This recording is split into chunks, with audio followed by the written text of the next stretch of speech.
Well, which African country will the United States lose its grip on next, or Western powers lose their grip on next? We've seen a number of coups in Africa over the past year to year and a half. We've saw Niger, Mali, Burkina Faso. So which African country will be the next to fall? And the United States will be scrambling to steal their resources, perhaps invade that country. Redacted correspondent Dan Cohen is with us and has some thoughts on this. Dan, great to see you.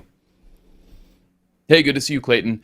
I mean, I'm not going to speculate. I've been looking at the U.S. government and think tank apparatus's own policy papers, which shed some light on where they think there might be some kind of coup revolution, something that removes more African countries out of the grip of the U.S., France. So I've been looking at a piece of legislation called the Fragility Act, the Global Fragility Act, which is basically what it sounds like. The U.S. is very worried that these countries are fragile, and it's seeking to secure control of countries that it sees as susceptible to Russian and Chinese influence, which is basically Washington speak, as ripe for coups d'etats and revolutions that might bring to power leaders that are looking for an alternative to the U.S. program of permanent war and pillaging. So Congress passed the Global Fragility Act back in 2019 under the Trump administration as part of its national security strategy, all about countering Russia and China. So that act directed the government to come up with some kind of plan. And last year, earlier in 2022, the Biden administration announced its strategy to implement the Global Fragility Act, called the U.S. Strategy to Prevent Conflict and Promote Stability. So this strategy lists several countries as test cases, the first of which is Haiti, which of course we have extensively covered here at Redacted. I just came back from Haiti and will be airing reports from the ground there. But it also focuses on several other countries. It names Libya in Northern Africa, which of course the U.S. destabilized with a NATO war in 2011, and Libya continues to be a disaster. We have Mozambique and Papua New Guinea.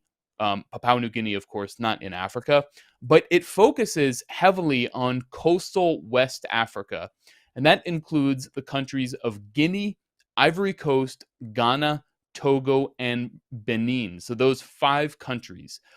So notice on this map, all of those countries border Mali, Burkina Faso, and Niger, the countries that recently removed themselves from U.S. and French orbit. So the U.S. fully understands that this region is ripe for change and is extremely worried about it, so much that they've crafted a huge plan from preventing this from happening. Now, according to the Council on Foreign Relations, which is the premier think tank in Washington and has been for many decades, the CFR's paper on the Global Fragility Act in coastal West Africa, quote, several factors put the coastal West African countries at risk of political volatility, intercommunal and criminal violence, and armed conflict. Political leaders in coastal West Africa have yet to establish popular and consistent norms of political behavior necessary for legitimacy and stability. Their economies are unable to meet the collective needs of populations that are doubling roughly every 20 to 30 years and are increasingly young. It adds that, as has been the pattern in the broader West African region in the past 60 years, these factors often converge in unique ways that can rapidly disrupt prolonged periods of equilibrium and apparent stability, and says that uneasy relationships between state and society persist for many people, especially in politically and economically marginalized regions or social groups. Basically goes on and says public rallies in support of recent coups in Burkina Faso, Guinea, and Mali underscore this disillusionment. So according to the Council on Foreign Relations, there have actually been rallies in support of those coups in Mali, Niger, and Burkina Faso in at least some of the countries the U.S. is worried about. And all of them, except Ghana, all of those countries that I listed, except for Ghana, are Francophone. They speak French, so they understand the statements of these new leaders, of these revolutionary figures. They don't have any trouble understanding them. So then the question is, what is the U.S. planning? Well, here's what one State Department official said a few weeks ago. Let me talk for a moment, though, about coastal West Africa, the region with which we are partnering, where we're working with 5 countries. We have a number of objectives in the coastal West Africa region. We're looking to build social cohesion, to advance responsive governance, to create stronger, more responsive and accountable security forces in at-risk communities. So Western stability, cracking down on crime, let us do it. Let Western powers come in here and really set up a security force and show our influence so that we can really make sure that you guys are living up to our democratic standards. That's what I hear when I hear this giant sort of word salad. When Victoria Nuland travels through Africa and says the same things, or Suzanne Power travels around and says the same stuff, right? When she visits Hungary and makes these exact same statements. It's all like they're reading out of this word salad kids book. Yeah, it's the most vague language possible. And I really like how she tries to convey seriousness by furrowing her brow and concern.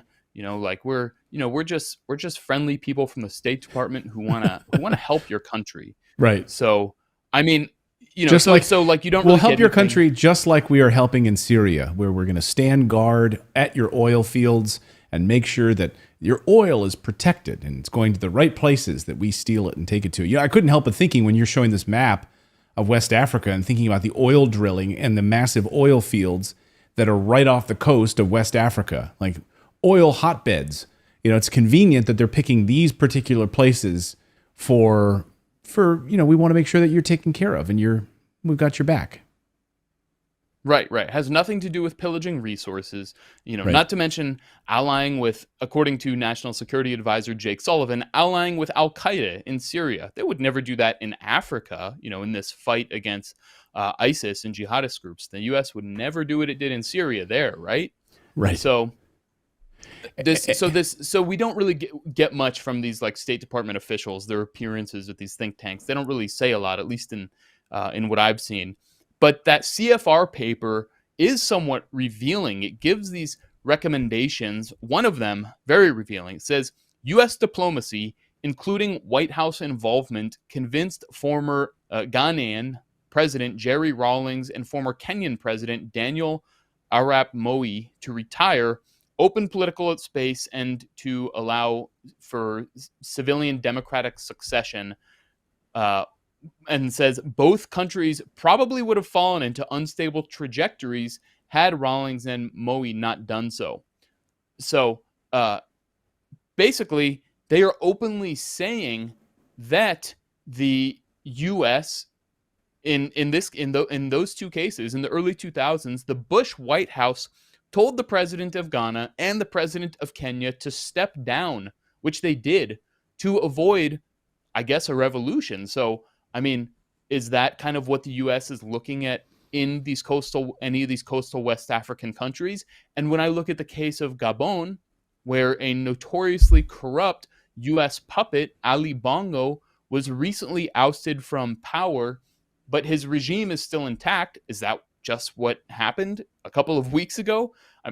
Was the Biden administration, okay, obviously not Biden himself, but were Biden officials involved there? Like Bush officials, were decades ago. I think we have to wonder that. Yeah, I think you're right in wondering that. And again, not to be a cynical bastard here, but when I hear that all of these countries you named, Ghana, Gabon, right, on your list, even though not on this most recent list of the Fragility Act, but Ivory Coast, you might as well throw Senegal in there. All of these countries right there, Angola could be, we'll see what the Portuguese have to say about that. But again, you have this influence and you have all of these new oil discoveries in the past year to year and a half, all off the coast of these countries. You have the new Afina discovery from Ghana.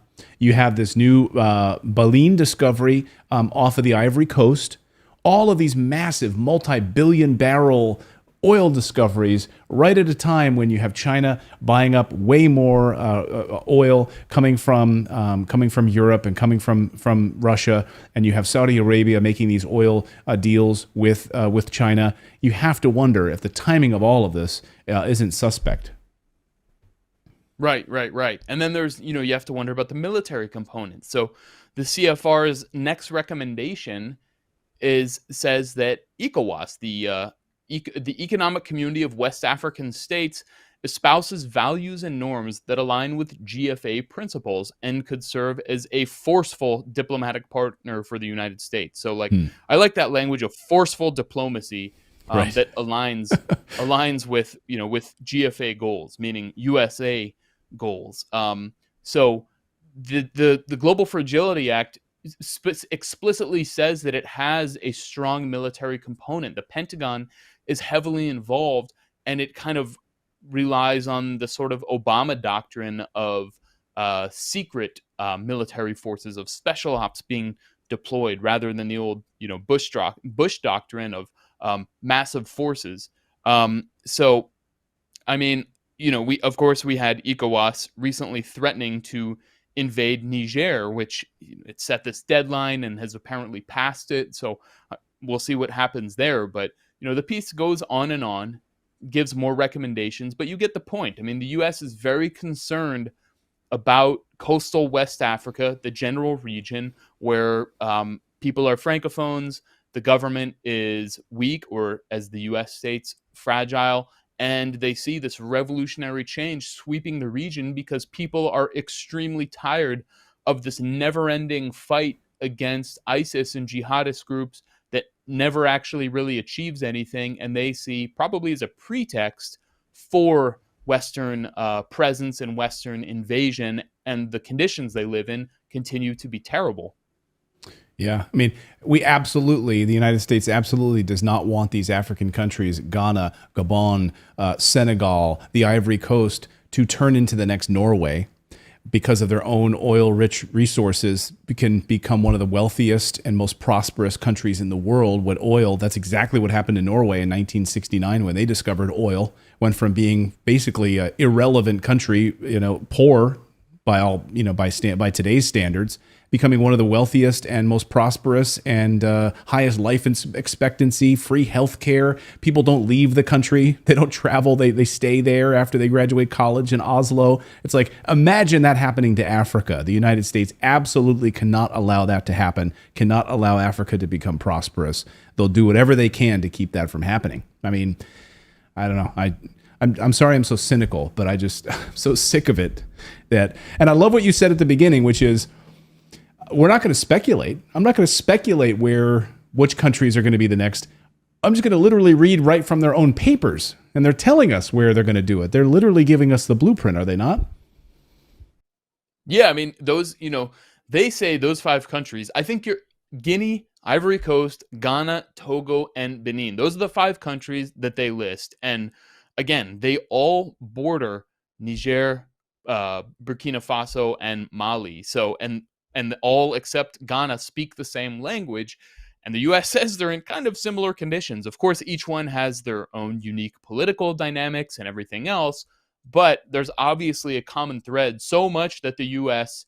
is very worried about their stability under whatever regime. So, I mean, I'm calling it here. I'm not saying it's going to happen, but if it does, here at Redacted, we saw it coming because we were paying attention. Yeah, reading their own documents. It's like going through Pfizer's own documents. It's right there in black and white. We'll see it. Dan Cohen, great to see you. Thank you so much for this. Fascinating. Thank you.